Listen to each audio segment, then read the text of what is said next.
ഓം നമോ ഭഗവതേ വാസുദേവായ. ശ്രീ വിഷ്ണു സഹസ്രനാമ സ്തോത്രം നാമം 119. ഓം അമൃതായ നമഃ. ഹരേ കൃഷ്ണ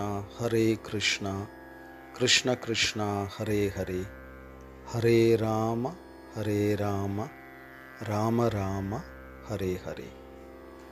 നാമം 119. അമൃതഃ. മരണവും നാശവും മാറ്റവും ഇല്ലാത്തവനായതുകൊണ്ട് ഭഗവാനെ അമൃതഃ എന്ന് അഭിസംബോധന ചെയ്യുന്നു.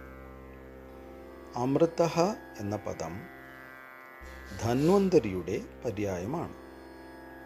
ദേവന്മാരും അസുരന്മാരും ചേർന്ന് പാലാഴി കടഞ്ഞപ്പോൾ അതിൽ നിന്ന് അമൃതകുംഭം കയ്യിലേന്തിക്കൊണ്ടാണ് ധന്വന്തരി ഭഗവാൻ അവതരിക്കുന്നത്. ലോകരുടെ രോഗങ്ങൾക്കെല്ലാം പരിഹാരമുണ്ടാക്കുന്ന ആയുർവേദ ശാസ്ത്രം ഉണ്ടാക്കിയതും ധന്വന്തരി മൂർത്തിയാണ്. ധന്വന്തരി വിഷ്ണു ഭഗവാന്റെ അവതാരമാണ്. പാലാഴി കടഞ്ഞപ്പോഴുണ്ടായ ദിവ്യമായ ഔഷധമാണ് അമൃതം.